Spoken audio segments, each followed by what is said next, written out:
Mesdames et messieurs, bonsoir et merci de suivre le flash d'information de 18h sur les antennes de la télévision du Burkina. Mission accomplie pour les pays du G5 Sahel. L'appel lancé ce matin à Bruxelles a eu un écho favorable. La conférence a accouché d'une bagatelle de 414 millions d'euros pour le financement de l'opérationnalisation de la force conjointe antiterroriste. Les présidents burkinabés, maliens, mauritaniens, nigériens et tchadiens ont récolté plus qu'ils n'en demandaient. L'objectif était de dépasser le seuil de 300 millions d'euros. La communauté internationale a alors délié le cordon de la bourse. La seule difficulté maintenant est la pérennisation de ce soutien, car la lutte contre le terrorisme va coûter 115 millions d'euros par an au G5 Sahel. Voici qui donne un nouveau souffle à l'économie burkinabé. 4 sociétés minières qui faisaient dans la recherche des mines au Burkina sont désormais autorisées à passer à la phase d'exploitation industrielle.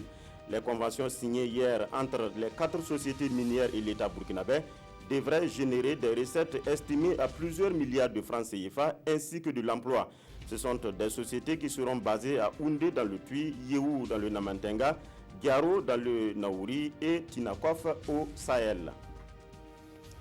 Les trafiquants de la drogue tiennent à leur forfait, mais en face, la douane est là. En 4 mois, l'administration douanière a saisi au Burkina 15 kilos de cocaïne, 14 de l'héroïne et aussi de la cocaïne. Ce bilan présenté ce matin à Ouagadougou aux hommes de médias concerne la période d'octobre au 17 février dernier. Pour la douane, les méthodes des trafiquants sont diversifiées, mais en face, le professionnalisme des agents permet à la douane de démanteler les réseaux de distribution ou de transit de drogue au Burkina. Le général Gilbert Guinguéré parle. C'est le titre d'un livre qui dévoile les dessous du régime Compaoré, dont le général était l'un des hommes forts. Le livre retrace le parcours de l'homme, les raisons de sa fidélité à l'ancien président Blaise Compaoré, son implication ou pas dans les crimes de sang et ses rapports avec les Touaregs.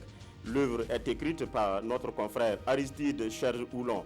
Elle est dédiée ce matin à Ouagadougou et est disponible déjà dans les librairies de la place. Aux États-Unis, Donald Trump persiste et signe. Le président américain a réitéré sa proposition d'armer les enseignants dans les écoles. Pour Donald Trump, cette politique aurait pour un effet dissuasif sur les tueurs qui ciblent de plus en plus les écoles. Dans des tweets postés ce matin, le président américain a défendu sa mesure très controversée et catégoriquement rejetée par plusieurs élus du Congrès, démocrates comme républicains. Mais pour Donald Trump, une école sans armes attire les méchants. Voilà, c'est tout pour ce flash. Merci de nous avoir suivis. L'information revient à 19h avec Christine Koulibaly.